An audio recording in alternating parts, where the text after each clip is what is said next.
mire, esta noche nos acompañan, le queremos agradecer aquí su presencia. Está con nosotros el licenciado Miguel Ángel Luna García. Él es juez primero de distrito del Poder Judicial Federal aquí en la ciudad, con sede en la ciudad de Saltillo.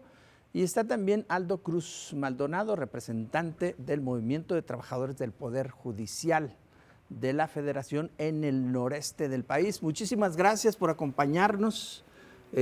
Queremos agradecer que estén aquí con nosotros para explicar un poquito el meollo. Es decir, creo que esto se está politizando, pero esto va más allá de un tema político. ¿Qué está en juego, licenciado Aldo, por favor? Bueno, precisamente como lo hemos venido repitiendo en los postulados que tiene este movimiento, precisamente lo que se pierde es la independencia judicial. Ellos están tratando de decir que no tendría por qué romperse.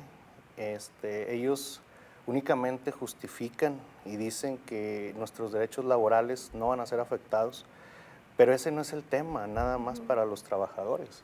Es también el tema de la independencia judicial. Es decir, quiero suponer que es un tema que nos atañe a todos y cada uno de los mexicanos, más allá de los empleos, porque los empleos van a seguir ahí, el Poder Judicial no desaparece, pero las garantías jurídicas de los mexicanos. Sí, de entrada muchas gracias por el espacio, es algo que agradecemos mucho. Como funcionarios judiciales no estamos acostumbrados ni sentíamos el deber de participar en espacios públicos y abiertos como este. Así que en estos momentos en que sí consideramos que es necesario, pues lo agradecemos mucho de inicio. Y siguiendo con este punto, la reforma está sustentada en afirmaciones que no están objetivamente demostradas. Así es. Se parte de una supuesta corrupción generalizada, de una supuesta ineficiencia, de un supuesto gasto excesivo. Y hemos comentado muchas veces que ni hay pruebas de la corrupción, no hay procedimientos, investigaciones, muchos, y perdón por la expresión, muchos periodicazos sí, pero no hay procedimientos objetivos, demostrados, con pruebas, etc. El gasto del Poder Judicial equivale, para verlo en términos simples, equivale a 60 centavos de cada 100 pesos públicos, es lo que se gasta el Poder Judicial en funcionar cuando damos servicio a los 130 millones de mexicanos, somos 1.600 jueces. Entonces, se parte de estas generalizaciones, afirmaciones que no están para nosotros debidamente documentadas, que no son objetivas, y se pretende reformar la última instancia del sistema de justicia. No se atiende a la cuestión de prevención del delito, no se atiende el trabajo de las fiscalías, no se mejora tampoco la independencia de los poderes judiciales locales y solamente se pretende barrer, perdón por la expresión, con los jueces federales y magistrados y ministros, que son el último eslabón en toda esta cadena del sistema de justicia. Okay. Entonces, lo que queremos nosotros no es hacer política, no es atacar, no es descalificar, es informar de la manera más objetiva y técnica posible, pues, ¿cuáles son las consecuencias de esta reforma en los términos en los que viene planteada? Okay. Esto implica un retroceso importante para la justicia mexicana, ¿no? Sí, para nosotros sí, porque después de la reforma que se llevó a cabo durante la presidencia de Zedillo, se creó precisamente el Consejo de la Judicatura para separar la función administrativa y de disciplina de los jueces y su designación de los ministros de la Corte. En aquella época era un problema muy politizado, exmilitares eran designados ministros directamente por la presidencia, etcétera. Entonces se trabajó desde hace 30 años en este sistema de designación también a lo que nosotros le llamamos carrera judicial. Empezar desde el puesto más bajo, más básico, y a base de experiencia, antigüedad y exámenes, ascender cada uno de los peldaños hasta llegar a ser juez. Entonces, este sistema de 30 años se echa por la borda y yo no digo que los jueces votados popularmente en su caso sean incompetentes jurídicamente hablando, pero se pierde toda esta carrera judicial que en promedio te toma 15 años ser juez. Pero si lo que se trata es de combatir la corrupción, pues elegirlos por votación sería meterlos en un acto de corrupción, ¿no? Porque, pues, ¿qué tal si le dice la gente, yo voto por ti, si tú me das esto, ¿no? Entonces, de cierta manera... Beneficios. Ciertos beneficios. Pues de hecho eso ya con este sistema nosotros estamos previendo precisamente que ya las decisiones judiciales ya no van a ser conforme a derecho, sino ya van a ser conforme a la voluntad popular. Claro. Y no hay que perder de vista que los jueces no son, no deben ser y no deben de atender a presiones populares ni a presiones políticas. Deben ser completamente imparciales. Entonces, al ser elegidos por voto popular, ya él ya no va a decidir conforme a derecho, sino a ver a quién le conviene la decisión que va a tomar. Si le conviene a 20 personas, pues va a decidir a favor de 20 personas, pero va a perjudicar a una, ¿verdad? Que a lo mejor esa una tenía razón, pero pues a él, ¿verdad? Popularmente le va a convenir las 20. Y eso es parte de lo que estamos nosotros reiterando y también haciéndole ver a estos políticos. Nosotros como secretarios, como actuarios, como oficiales, nosotros no estamos defendiendo a los titulares, estamos defendiendo la independencia judicial, porque sabemos que el día de mañana, al tener jueces elegidos por votación popular, nosotros como trabajadores vamos a ser presionados por estos nuevos jueces para decidir en tal o cual manera, sin tomar en cuenta el derecho. A ver, licenciado Miguel Ángel, dígame una cosa. ¿Cuánto tiempo le tomó llegar a ser juez federal? ¿Cuál fue la ruta que tuvo que caminar para llegar hasta donde está? Yo decidí estudiar Derecho desde que estaba en la secundaria. En aquella época la prepa era de 2 años, así que yo entré a la facultad a los 17. En ese momento yo tomé la decisión, hice mi plan de vida de ser juez de distrito. Entonces, desde ese momento yo entré como meritorio, que se podría equiparar a ser practicante, a hacer prácticas profesionales, pero en aquella época estaba permitido y era sin sueldo. Entonces, yo estuve 4 años trabajando así, en juzgados de distrito, aprendiendo. Desde cuando llegué me enseñaron a sacar copias, a costurar expedientes. Todo ese bagaje, ¿no? Sí, exactamente, implica. toda esa experiencia. Entonces, ya cuando logro acceder al cargo de oficial, ya tenía yo 21 años, estuve 3 años de oficial administrativo, que es el personal operativo, es el que realiza las funciones más básicas en un tribunal colegiado, en aquella época estaba yo. Después presenté un examen, lo acredité y fui designado secretario. Ya mi trabajo era estudiar expedientes y proponer una sentencia, un proyecto de sentencia a un magistrado. ¿Cuánto tiempo? 7 años 7 estuve años. como secretario. Okay. Entonces, a los 7 años, ya para 2015, me inscribí al concurso de oposición. En aquella época presentamos 2,000 personas y pasamos 120.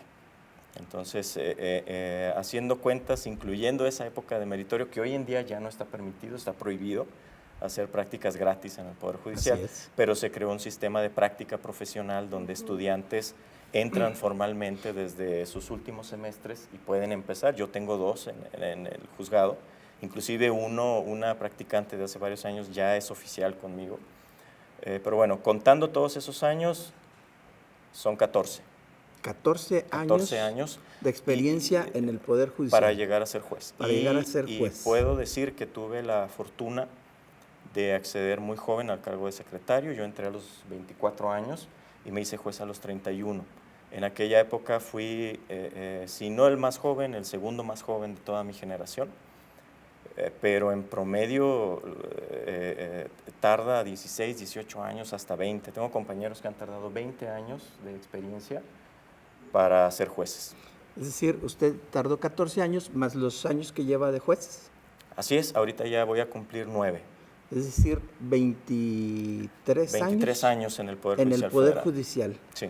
Y nada más, digo, le pregunto esto de cuál es la ruta para que la gente que nos está escuchando pues entienda llanamente que usted lleva 23 años. Sí. De experiencia. De experiencia. Yo acabo de obtener mi título de licenciado en Derecho. Y los dos vamos a ir a la par. y los dos vamos a entrar a una tómbola, como lo dijo el presidente de la República.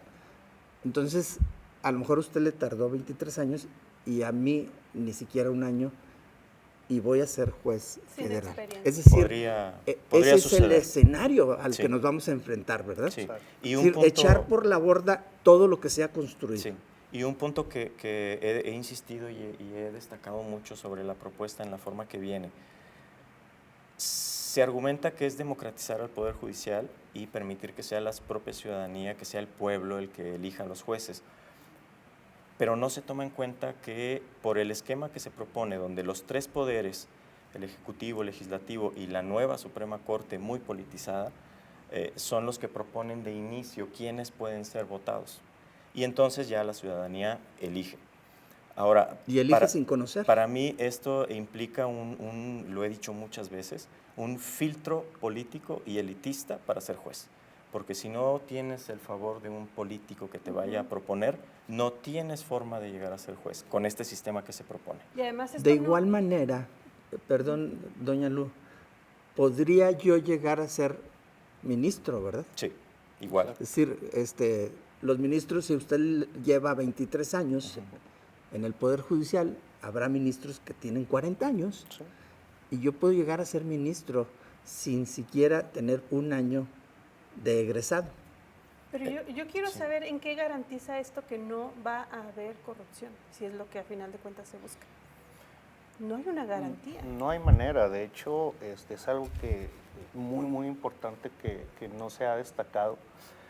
La incidencia de investigaciones o actos de corrupción en contra de titulares es del 1 o 2% en el Poder Judicial Federal. Y esos son erradicados, es decir, son castigados. Hace algunos años, no sé si recuerdan el tema de los casinos, que fue un tema mediático importante.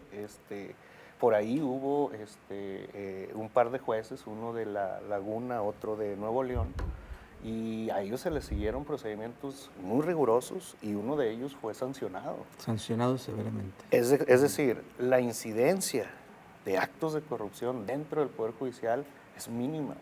O sea, que los hay, ¿verdad? Pero estamos hablando del 1 o 2%. Ok. Y se siguen fuertes investigaciones en contra de ellos, precisamente para descartar o, en su caso, acreditar. Y una vez acreditada, son cesados. Para finalizar, y reitero nuevamente el agradecimiento por la presencia de ustedes aquí, que nos digan con muy llanamente a qué nos estamos enfrentando. ¿Hay manera de contener este embate, o ya no hay retroceso? Es un tema que está pendiente.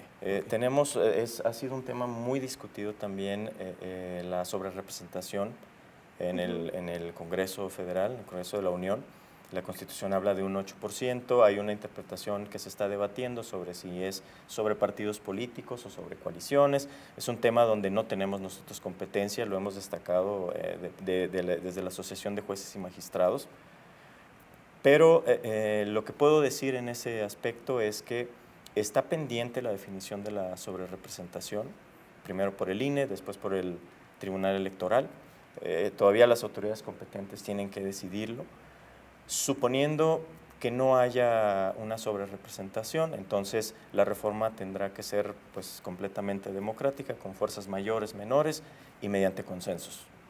Si llega a haber una sobrerepresentación, creo yo a título personal que lo más probable es que sí se vaya a dar la reforma en los términos en que viene. Se ha amenazado públicamente muchas veces que no se le va a mover ni una coma, aunque bueno, hace rato un diputado anunció que sí se va a hacer una modificación para hacer el cambio escalonado, entre otras cosas. Ese tema está por verse, pero dándose esta sobrerepresentación, lo más probable es que haya una reforma muy similar a lo que se está proponiendo, y mecanismos internos. Tenemos el juicio de amparo, que de entrada por ley es improcedente contra reformas constitucionales, y después, en caso de ser necesario, se podría, en su momento, los sujetos que estén legitimados acudir a organismos internacionales, pero no es algo que pueda afirmar se va a hacer, porque estamos todavía esperando y al pendiente de que se dictamine la reforma, que es muy probable que quede igual, sí, que se resuelva la sobrerepresentación y resuelto eso, pues ya tenemos los dos caminos. Así, muy rápidamente, ya para despedirnos, ¿qué fue lo que ocurrió hoy? Es decir, se habla de estas mesas de diálogo, Sí. pero en realidad permea la opinión de un experto, la opinión de otro experto en el Poder Judicial, ¿sí permea en estos diálogos o no? Desde junio que se anunciaron los diálogos, se invitó formalmente a la JUFED, incluso muchos diputados publicaron en sus cuentas de X, antes Twitter, la invitación, el oficio, todo. Así es. Entonces, desde entonces enviaron el oficio donde nos incluyeron a los que íbamos a participar como ponentes. No tuvimos más información, confirmación, sede, lugar hasta el día de ayer. Y el día de ayer fue cuando ya nos dijeron que la Asociación de Jueces y los jueces y magistrados estaban excluidos. Entonces, en parte esto sucedió en Puebla y también sucedió en una sede anterior. Veracruz. Entonces, estas actitudes de exclusión injustificada, sin decir ni siquiera la razón, pues han generado este descontento de toda la base trabajadora que va a ser afectada.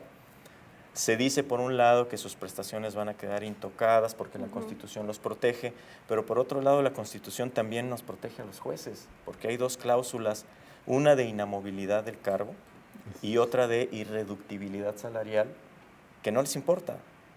Entonces, ¿qué congruencia hay en estos discursos? Esas mismas imprecisiones son las que están generando todo este movimiento. Muy bien, pues muchísimas gracias por acompañarnos para platicarnos con frijolitos de qué se trata esto, porque quizá mucha gente ni siquiera sabe a ciencia cierta lo que está en juego, ¿verdad? ¿Sabe cómo me lo imagino, don Sergio? Amigos, me lo imagino como cuando se tomó la decisión de deshacerse de las guarderías de Sedesol porque había corrupción y de tajo tiraron con todo sin importar a quién se llevaban de enfrente y pues había guarderías que estaban funcionando sumamente bien, sin problema. El apoyo a las mujeres violentadas también de tajo se fue, entonces pues más o menos lo relaciono así en una escala totalmente diferente, ¿verdad? Pero pues, no puede ser que esté pasando esto en nuestro país. Y lo está pasando. Son las 9:34. Gracias por continuar con nosotros. Vamos a hacer una pausa comercial. Regresamos porque todavía hay más información para ustedes.